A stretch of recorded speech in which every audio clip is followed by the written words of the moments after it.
Ladies and gentlemen, now hosting the RizzoCast, put your hands together for Steven Risotto!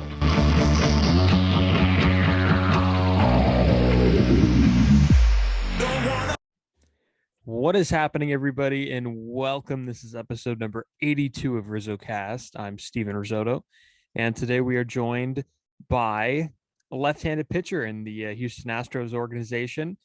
He made his debut this season. He pitched in 10 games. It is Emanuel. Kent, what's going on? Welcome to the show. Hello. Greetings. Yeah, I mean, first and foremost, we have to talk about what's going on kind of with your team. You've had a front row seat to watch your Astros play all year long, first with them, and now after your injury, you've watched them kind of from afar. They're moving on now to play the Red Sox in the American League Championship Series. How special have they been to watch? I mean, they're fun to watch. They've been fun to watch the last number of years. I think anyone who's in the know realizes this lineup in particular is very special. So definitely makes for some entertaining games. Now it seems like Dusty Baker has pressed a lot of the right buttons this season. He's been around a long time. Describe kind of what Dusty is like and playing for him. I mean, he's one of those guys that you want to root for. Like, all the players, I think just if you subtract the X's and O's baseball stuff, you just like the guy, even without all that. So I think that helps out, just when it comes to competing, because, teams that play for each other seem to do really well. And when you add in coaching staff where the players and coaches get along well too, just kind of makes it all go easier. Hey man, this is the year. He's never had a championship. This would be an ideal year for the Houston Astros to kind of win one for Dusty. That would be a pretty cool story. Do you think that there's some motivation behind the Astros and the organization after, everything that's been said about them? And my personal opinion, it should not still be lingering. I mean, yes, the same group is still there, but they've put up with it, and I give them a lot of credit. Is there kind of a fire that's been, lit behind the Astros because of the things the things that have been said among kind of the media? Tough to say. I feel like everyone reacts differently, so it's hard to answer that on a team scale. I mean, I think there's only 4 players on the team this year that were on the 2017 team. So the vast majority of the guys, it just kind of rolls off because it's like, well, that doesn't apply to me. You know what I mean? So I don't know. Everyone's different. I feel like some guys take it to heart more than others. Some use it kind of as fuel more than others. Some like to just ignore it and be in their own space, and that's the best way for them to perform. So to answer that question is a tough one. You really got to go kind of person by person on that one. Yeah, the best is when they boo Michael Brantley. It's like he wasn't even there. I mean, it seems like the most consistent player, the most consistent at bats I've ever seen, and Michael Brantley had no part in anything, and he's getting booed. So that's right. Yeah, Joe Smith was funny this year when he was with us. We'd go out to the bullpen at the beginning of the game, and there'd always be a handful of fans that'd be ragging on us extra hard, and he would like have a sit down every single game with these fans and be like, all right, listen, first off, we're bullpen pitchers. Like, there's nothing for us, no science for us. Secondly, 95% of our team is new. Like, you're misplaced with what you're saying. He would like educate every fan base. So it was funny, but yeah, when you see guys like Brantley get booed and whatever, it's like, man, you guys just don't know.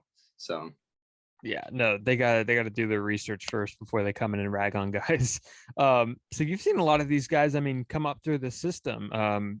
You've been at the minor league. You were at the minor leagues for a long time. I mean, what's it like kind of playing with those guys at the minor league level and seeing them in the biggest stage? I know maybe you've crossed paths with Correa and Bregman, and maybe even Springer a time. Maybe Springer came up a little earlier, but what was it like kind of playing with those guys and overlapping with them and seeing them develop? Yeah, it was cool. I mean, you knew early on guys like that were going to be great players. And it's kind of tricky with my experience. I feel like I had two waves of players. I had the wave of player that I was like kind of going up with before my Tommy John in 15, and then I had the wave after. So it was like I was playing with Carlos and Lance and those guys, and all of a sudden I had to have surgery. It put me back a year and a half or so, and then it was like, okay, now my like second wave, Bregman was in that one. So it's cool watching these guys come up, and then it's just as cool when you're up there and someone gets called up that you'd played with too. So it's just it makes it a lot more fun when you're in that big clubhouse and you get a new player, and it's like, oh, I've played with you before, and you're just happy for them because you know that they've made it. And it's exciting stuff that I think is kind of underrated in terms of building team chemistry. Is if guys have come up together, I think it does make a little bit of a difference. Yeah, no, absolutely. And the data whizzes out there would say that team chemistry isn't real. And, I wouldn't say there's nothing to that, but I mean, it's definitely a huge component on how to win games. And I think winning creates team chemistry in a lot of ways. So you're in recovery from Tommy John surgery. Is this your second Tommy John surgery? Not quite. So 2015, I had Tommy John. And then this summer I had a repair using the internal brace. So it's not quite Tommy John, similar surgery in the sense that it's fixing the same injury. It's just that my injury this go around did not require such an invasive surgery. Mm-hmm. So knock on wood, fingers crossed. Hopefully that means I'll be back playing sooner rather than later. So is it tough at all kind of watching from the sideline? Is that tough? Because obviously you'd rather be there right now, in Houston and in Boston. Is it tough kind of watching from a TV set? Yeah, for sure. No one wants to be injured, and not be playing. And especially now when you get to the postseason, when all these games are so meaningful and so exciting, just kind of a little bit of extra salt in the wound scenario. But it is what it is, and I'm just happy that when I went down this go around, it was with this team that I have to go cheer on afterwards rather than another. So yeah, they're still in it. They're doing it for you, Kent. I mean, 7 seasons in the minor leagues, finally made your debut this season with the Astros, and you waited a long time for this. Take me through kind of getting that call up and what it means to you to finally get to the big leagues at the age of 28. Yeah. So I went to the alternate site to start this year and was there. I think I had 18 games left on my suspension. And so April 22nd, I believe, was my last day I had to serve. And I knew I was going to get called up. I would have been called up definitely would have been called up in 2020 if it wasn't for that. So I kind of knew I was getting called up. I had actually packed my bags earlier that day in anticipation of getting the call, even though nobody said anything. Probably looking back, probably shouldn't have done that, but I was ready to get out there and ready to play. So the game ends on the 22nd, and I'm playing Call of Duty with some of my friends back home, and I look down and I see the phone start ringing, and I was like, oh, hey guys, I got to get off. I'm pretty sure I'm getting called up. So I answered it, and yeah, that was that. And I was driving over the next morning. Luckily, our alt site was in Corpus Christi, Texas, not too far from Houston, so it was an easy drive. So those friends had a front row seat to a huge moment in your life. Like, did you tell them afterwards, like, hey, that was the call? Like, that would have really sucked if it was like a mechanic saying your car's ready or something. So right, you got kind of lucky. So yeah, I got off. I was like, hey, I'm pretty sure I'm getting the call. Like, so I didn't turn my Xbox off. We were like in the middle of a game. I just kind of set my headset down because I didn't know how long this call was going to take. He tells me like, hey, you're going up, blah, blah, blah. And they were still in it. When I get back on, they were like in the top 10, like they were having a good game. And so I was like trying to play, like try to like hop back in and just play and finish the round. And I was like, man, no, my head was elsewhere. I was like, man, I got to call my family. I got to call some friends. Like it's already 11:30 at night. Like I got So I was like, all right, guys, I gotta hop off. Like, they're like, yeah, what are you still doing with us? Like, no, it was cool. Yeah, they got the front row seat. It was a pretty special moment. It was a funny story. I had just gotten my second dose of the vaccine a few days prior, but the alt-site guys got it on the 22nd. So I was eligible to get my second dose like April 18th or 19th or somewhere around there.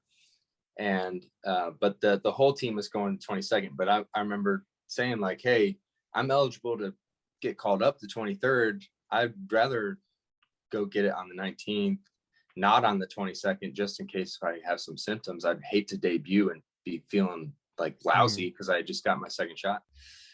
And so I guess when the Astros didn't realize I went a couple days early to get it. And I guess when they called Mickey Story, the AAA manager, they were asking about it, like, hey, should we wait a couple days to call him up? Like, because of you guys all got the second shot. He's like, no, he went a couple days earlier. He's good to go. And they're like, all right, we'll call him up. So looking back, I was so glad I went a couple days early. It may have cost me a couple days if I didn't. God, first the bags were packed early, and then you go ahead and get the vaccine, the second vaccine shot. So you knew that you were coming up. So that's pretty awesome. Yeah. And your debut was electric. I mean, Jake Odorizzi, left the game with an injury, and then you come in and throw 8 2/3, only allowing 2 earned runs. I mean, what do you remember about that outing, and kind of how did you feel? I mean, a lot of people say it's a blur. What was kind of your story there with that first outing? Yeah. Well, I had to warm up on the field. Yeah. That was awful. Like, I hated that. So, I'd been battling. So I actually tore my UCL at the beginning of 2020, and I tried the injections and the non-surgical rehab. Was able to get back to playing, but still didn't feel quite right. So I wasn't feeling good from an arm perspective, physical perspective. So when I warmed up, it would take me a really long time. Like, I would make sure every part of my body felt perfect, because that was the only way where my arm wouldn't bother me. So when I kind of got thrust into that situation, I was like, oh crap, I'm not going to be able to do anything other than throw on the game mound to get warmed up. This is terrible. So I was dreading that. But I think the adrenaline probably balanced that out a little bit. But as far as the game, man, I was really thankful I came in the first. Not to say I want Odorizzi to get hurt, obviously, but just I'm more comfortable as a starter. I come up as majority a starter. I was built up as a starter. So coming in the first inning, I was kind of able to just go right in that mode of being like treating it like a start. And that's what I did. So happy. I'm happy it worked out that way. And that's considered a save, is it not?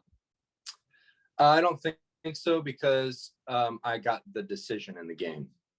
So I don't. Yeah, the win. Maybe I'm wrong, but I don't think you can get the win and the save without re-entering the game. That's right. Because obviously Odorizzi wouldn't have got the win. So right. the win is, I know it's 3 runs or less or 3 innings. You finish the game with 3 innings. So no, that's a pretty electric debut. I mean, I do have one pitching question, because I pitched in high school, and I didn't throw hard, and I always thought, I was like, God, this is great. I'm going to be Greg Maddux. I'm going to be, I'm going to paint the outside corner with the 2-seamer. I'm going to backdoor. I thought that was the game plan when guys, don't throw hard, and, soft tossing lefty. I mean, I don't know how you feel about hearing that label, but, do you feel that your type of, the type of pitchers like you were kind of passed by a little bit in your craft? Was it passed by? Because I know there used to be one in every single starting rotation with, there used to be Jamie Moyer. I'm not saying, you throw way harder than Jamie Moyer. I mean, but do you feel like your craft has kind of been passed by since you don't throw 95, 96, 97? I'd say yes and no. There's certainly less guys who don't throw a billion miles an hour. I think that comes from a lot of different. I mean, there's a whole lot of things that go into that. I think one being the strike zone being called tighter, like more accurately.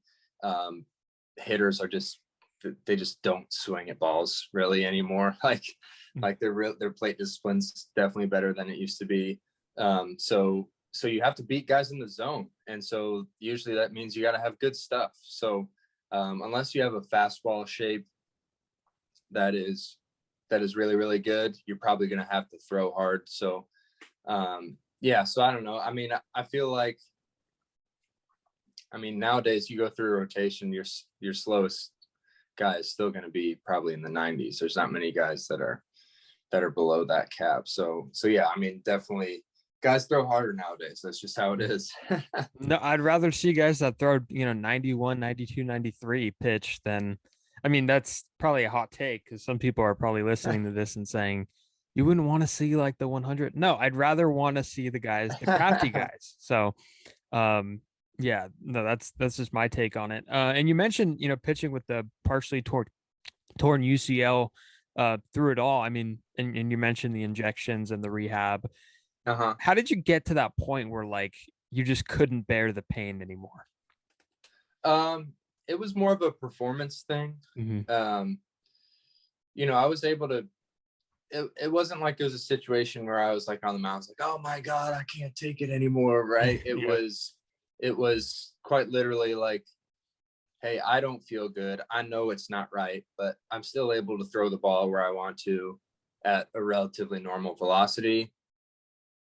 And, I've been waiting to get up here for a while and I'm pitching pretty well. I'm going to ride it out. Like, I'm not going to, why would I stop? So, but then I finally saw the performance start to decline the last couple of weeks. Like, I'd warm up for the game and it's like, I couldn't hit the catcher's glove.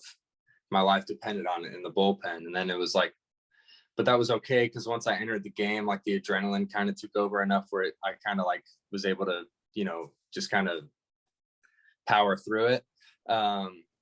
And then finally it started to creep into the games a little bit. Like I've walked a couple guys my last couple outings, which is not something I usually do. And then finally my last game, it was 4 straight balls at like 88, like saw the velocity decline, saw the command decline. And it finally got to the point where it's like, okay, I can't sustain this. Now my performance is going down. So we got to fix it. And I asked Glassnow, and Glassnow looked at me like I was stupid when I asked him this. And I'm going to ask you the same question. Is it a regular thing? Because we don't know this from outsiders. Is it a regular thing, like to watch the radar gun while you're pitching? Is that like a regular thing that you would do? Yeah, I would say most guys do. I would say most guys, they're not like checking every pitch. But you want to kind of gauge where you're at, where things are. The radar gun's a good tool to use. It can tell you a few different things. So yeah, I feel like most guys definitely look, and if not during a game, everyone's gonna look afterwards to see, like, to check on how their stuff was playing, their velocities, their locations, what have you. So yeah, I would say it's rare that it's rare for a pitcher to kind of finish a game, and if you went up to him next day and asked him what he was throwing and he didn't know, that would be, he's probably either lying or he's one of the few. He's the exception. Yeah. No, that's exactly what Glassnow said. You either look at the radar gun and admit it, or you either don't admit it but still look at the radar gun. So like everybody, he basically said everybody does it. Yeah. I guess that's not surprising now. A lot of us kind of on the outside understand Tommy John surgery, and I know you had it in 2015. Yeah. And a lot of us kind of, have an idea on how it works. So what was the process kind of in getting something like that done? Well, and back in 15, when it happened, that was like, it was kind of a similar thing. Like, it wasn't necessarily a case where I was like, man, I can't take this anymore. Mm-hmm. Yeah, I just saw the performance decline and it got to the point. I mean, that one was worse than this go around in terms of performance declining. I remember like my last outing, like essentially like getting to the like edge of the cliff and being like, all right, I'm just going to throw this as hard as I possibly can. and it'd be like 83, Hmm. you know? So, in both scenarios, it was a case of like, hey, you got to fix this because your arm literally can't do your job anymore. So, yeah, I mean, and in both cases, it kind of happened fast, in the sense of once we made the decision to get surgery, it was like I was on the table within a week getting it done. So, but the process is, I mean, it can be tedious, it can be frustrating, it can be lonely. I mean, there's a lot of things that go into it that make it challenging. But there's a lot of people out to help you. So it's not all too bad. So now with this go around with the current or the last operation you had, Mhm. where are you at right now in your rehab? Where can we expect to see Ken Emanuel back on a mound? Right. Yeah. I've started playing catch. I'm back to 75 feet right now. I'm hoping I should be full go, knock on wood, spring training. There shouldn't be any problems there. So I think my first time on a mound for kind of a low intensity bullpen, I think it's in December. I'd have to double check on that. So, but if everything goes well, I should not miss any time next year, thankfully.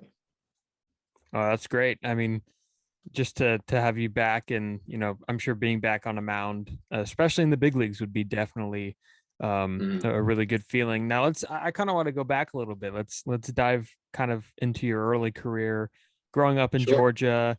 How did you kind of come across your love for baseball, and how did it start? Yeah, I like getting this question because I think my answer surprises people a lot. I wouldn't say I have a love for baseball. I have a love for competing and sports in general. I grew up playing anything I could, and it just kind of worked out where baseball was the one that I knew I could, be playing at age 29. So yeah, baseball was just kind of my outlet to pour my love for competing and love for sport into.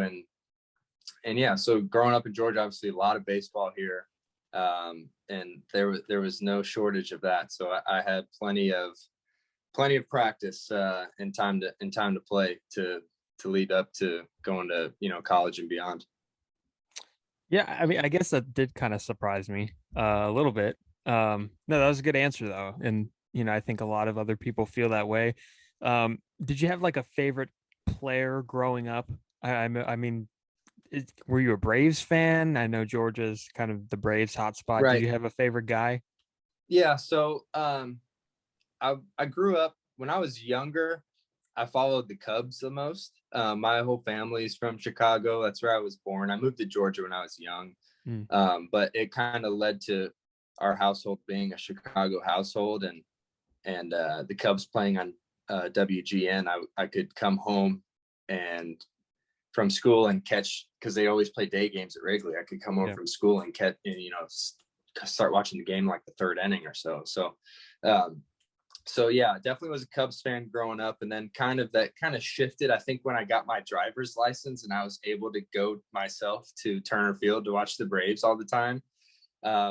Next thing I know, I kind of shifted to a Braves fan. In terms of favorite players, I love the Cubs team that had Sammy Sosa and Moises Alou and Derek Lee and all them. Braves, gotta love Chipper. I love Andrew Jones. I was Andrew Jones' good luck charm one season. Every game I went to, he hit a homer. It was like, it was a huge streak. It was like 9 games or something I went to, he hit a home run every time I went. So yeah, I mean, both of those teams, it was a great time to be a fan of both of those teams. They had a bunch of good players, and I felt like they were always competing at a high level. And that's ironic because I think those 03 Cubs were managed by Dusty Baker. Yeah, they were Dusty Baker. Yeah, that was one of the cool moments of getting called up and it being a manager that I had watched as a fan a couple decades prior. And it wasn't Steve Bartman's fault, by the way. That's right. That was not his fault. So you were drafted in the 3rd round in 2013 by the Astros. I always like to hear draft stories. Tell me about Yeah. kind of how you found out about the selection. Did you know that Houston kind of had tabs on you? Yeah. I mean, I was kind of shut out at that point. So I was anticipating getting selected like earlier, like in the supplemental second round. Sliding to the first pick of third round wasn't something we had anticipated or thought was going to happen. So as far as the Astros picking me, we knew they liked me a lot, but I thought if they were going to pick me, it was going to be at pick like 40 something, whatever their supplemental pick was. So once that kind of didn't happen, we didn't think the Astros were going to be on the table. And the day one of the draft, when I don't know how it is now, I think it might be the same, but in 2013, the first and second round were on the first day. I think the third round started the second day. And so I was the first pick of the third round. It was at like noon or whenever it's the second day starts. And I was with our collegiate team in the weight room because we had a super regional, either regional or super regional that weekend. So we were still practicing and getting ready for our postseason. So I was in the weight room and with the team, like didn't answer the phone, nothing, just like checked it in between like exercises, my phone, and saw that on my things like you got selected. So it just kind of happened like just like that. And I don't know, I think we were so busy with our collegiate season at the time, it didn't really like get to sink in at all. So you weren't playing Call of Duty? I was not playing Call of Duty when that happened. That's right. And you did not prepare by getting like a vaccination or something. That's interesting. Yeah. That's right. And spending a lot of time in the minor leagues, I know the thing that we hear a lot is the living conditions of a minor league player, and it's been criticized by fans, by the players that have gone through it themselves. What are kind of your thoughts on some of those criticisms? Do you feel the same way? Does something need to be changed? Because I know there's two trains of thoughts here. Some people say, well, this is the future of baseball. They need to be protected. They need to be, nourished. They just need to be treated like and have access to regular things like, nutrition and, because they're eating out a lot. And then the other train of thought would be, well, that's the price to pay to get to the big leagues. You got to grind a little bit. So where's kind of your train of thought there? I'm kind of in the middle. I think what's frustrating to me is it's just the reasoning is so inconsistent when it comes to that, no matter which side you're on. Minor leaguers, they don't get paid anything, hardly anything. Living, certainly, if you don't sign for a good amount of money in the draft, like you are not going to have fun in the minor leagues. That's just, you can't afford to. And the reason that teams, quote unquote, get away with it is because they've found a way legally to kind of tag minor league baseball players as interns, which is fine. I'm okay with that. I feel like a lot of people, when they enter the workforce, they work a job or two where you're not making any money really. The problem being, you sign a minor league contract, you're under team control for a long time. So I hate the idea that a team can sign someone and have control of them for 7 years, paying them nothing.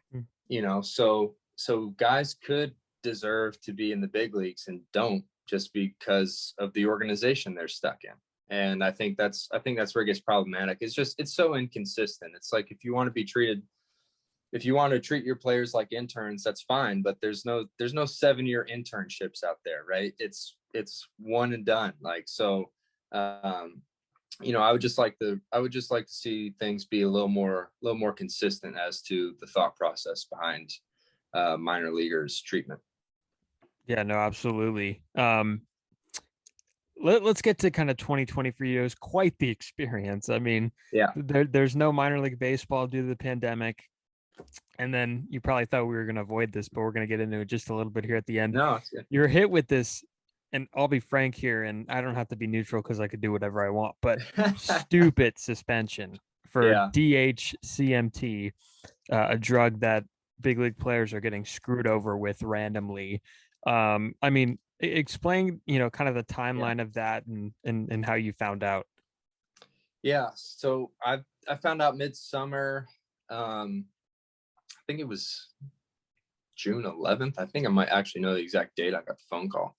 But yeah, I was in the middle of working out. So I was already under a decent amount of stress because I had torn my UCL earlier in the year and the pandemic. Like, I didn't know what was happening from a baseball perspective, nor did I know if I was going to be able to physically play yet either. So my head's already all over the place. And I got a phone call during a workout. I missed it, obviously, but I listened to the voicemail after the workout, and it's from the Players Association telling me to call him back. It's an urgent matter. So I'm like, in my head, I thought like maybe it was a phone call about like my Twitter or something, like for debating people about like the players owners COVID season situation. That's always fun. Yeah. So I'm like, why are they getting mad at my like social media interaction? Like, that's the only thing I could think of. And I call him back, and they break the news to me, and it just was something that was so far like off of my mind that I didn't expect that. Like, I didn't really even know what to think. Like, people say they were shocked. That seems to be a common thing that guys in my situation say. I wasn't shocked. It was like beyond that. Like, I was like, what? Like, all right, what are you even talking about right now? You know what I mean? It was just so far off that I didn't really have any emotion when he called me. But then like later on, I'm just, you start getting those feelings, whether it be, it seemed to go in waves, whether it be like frustrated or angry or like confused. And then I started looking into it, and, I'm learning that basically, like you said, how stupid this is. So yeah, it was a frustrating time. I mean, I don't think I would ever ask anybody.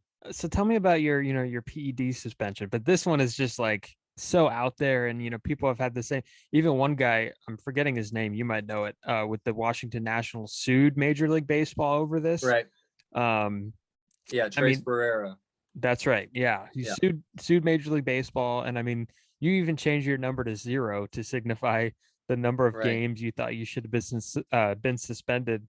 I mean, how difficult has that road been? Because I mean, obviously you want to get your name cleared from this situation. Right. For me, it has not been all that difficult from the sense of like mentality and like emotionally dealing with it. And I think that stems from me just speaking out, stating my case, being very clear. And, I think if anyone what helps me a lot is I'm able to lay it out and give a lot of information where people can kind of think for themselves and kind of look at this and be like, yeah, you got screwed over. And so I've really never experienced anyone really giving me a hard time. Anyone who's ever given me a hard time and has like looked into it, and I'm like, hey, just go look at my I have 2 videos on Instagram. Plug right here. I have 2 videos on Instagram explaining the whole thing. It's like 20 minutes worth of video under the IGTV tab. But yeah, anytime anyone's giving me a hard time and I'm like, hey, watch these and tell me if you still think I'm a cheater, they watch them. They're like, yeah, you got screwed over. I think it's pretty obvious. So yeah, it's something that needs to be changed. Hopefully it will be changed here soon. I know a lot of leagues have already made adjustments, so this M3 metabolite isn't screwing guys over. So I'm hoping baseball is the next one. Yeah, I mean, it was obvious because I watched the video. I did watch the video, but it was pretty obvious to me that, because there's a few things you could do. You could either admit, hey, I did this, I'm sorry to who I hurt. And then you could put out another phony statement saying, I didn't know what I put in my system. But no, you took the time to make a video, and, it was engaging, it was sincere. And, everybody else and the other guy, like I mentioned, sued baseball, tried to sue baseball.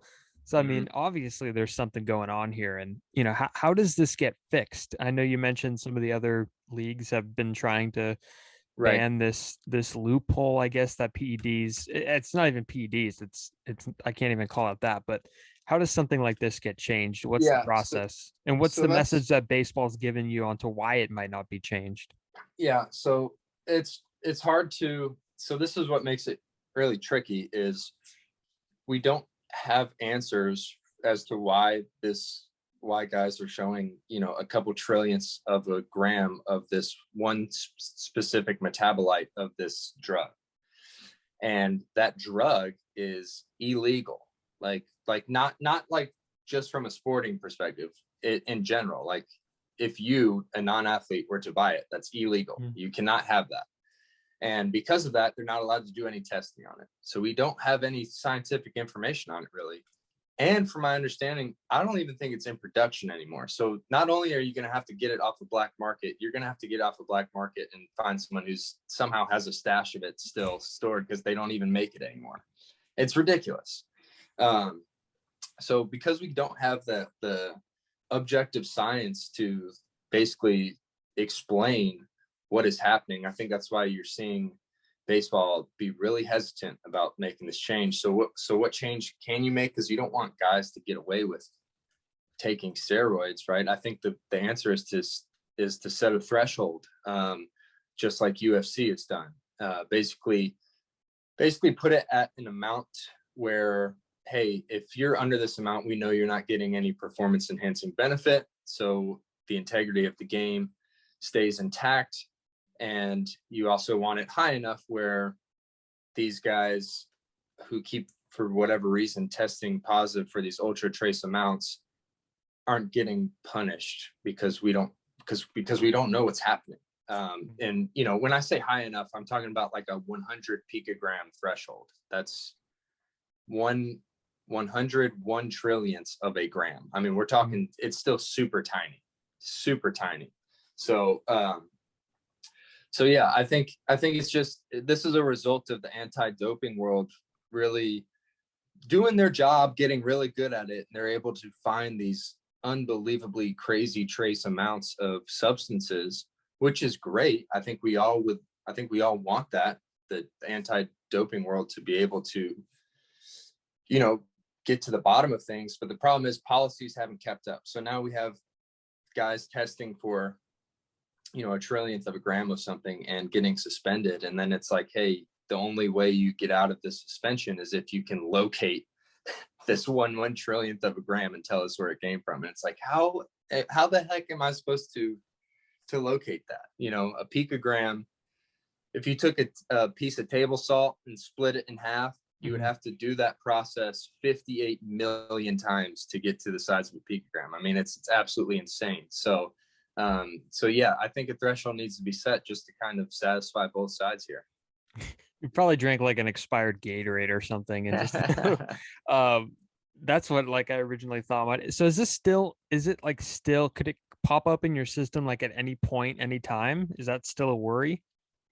It's not a worry for me anymore, because, well, I'm still testing positive, like in and out. Yeah, I've tested positive since my first positive test. I got suspended. I have been tested. I don't know, maybe like, I don't have the paperwork. I'm going to guess somewhere around 6 times. And I think 2 of those 6 I've tested positive again or something like that, or maybe 1 of 4. I don't know, but I've definitely tested positive again since my original positive, and they're not suspending guys the second time anymore. Which is, again, it kind of goes back earlier. I would like to see some consistent thinking. It's like, okay, if you really think that these guys are cheating, why the hell aren't you suspending guys the second time, third time then? And it turns out we've learned that it could stay in your body and pulse. So you could test positive your entire life maybe, and it goes in and out, and we don't know when or why it's detectable at some times and undetectable at others, which makes it even more ridiculous because it's possible that this was ingested by me at the age of 10. You know what I mean? We don't even know if this happened when I was subject to, the rules of Major League Baseball, which, I mean, there's, it's hard to find an aspect of this where it's not sketchy and fishy. And it's like, dude, what the hell are we doing here? No, it's completely stupid, and I don't have a problem expressing. All right, let's wrap up here. But before we do wrap up, I need a hot take for the ALCS here, and I'll give you one here. I say Zach Greinke throws like 2 shutouts and gives like 3 total answers after collectively combine after them. So what would you say? Give me like kind of a hot take, a prediction for your Astros here in the ALCS. Okay. All right. This won't be a hot take for us in the Astros clubhouse, but I feel like it will be for the baseball world, especially after some of stuff being stirred up there in the White Sox series. I'm gonna say the Astros score more runs at Fenway than they do at Minute Maid. That's not bad. That's not bad. And also, I mean, you mentioned the White Sox comments. Ryan Tepera is a middle reliever, and that's like all that needs to be said. Like, he's really good, I understand, but like when you're a middle reliever to a team that just beat you, I mean, you gotta kind of be quiet just a little bit. So yeah, Astros take the upper hand, and I favor them in this series. Boston kind of, I don't want to say outplayed themselves, but they weren't projected to beat the Yankees, and they weren't projected to beat why am I drawing a blank on who they the Rays. Sorry, the Rays. Yeah. So I think the Astros are for sure the favorite, and just for the sake of maybe you being there, we'll root for the Astros in the World Series. Love that. Yeah, man, I appreciate you joining me. It's been a lot of fun. Yeah, thanks for having me. It was a good time. And you guys could follow Ken Emanuel on Instagram and Twitter. His handle is @Kent, KENT, Emanuel, EMANUEL. And you guys could follow the podcast on Twitter and Instagram @RizzoCast. Thank you guys for joining us, and see you next time.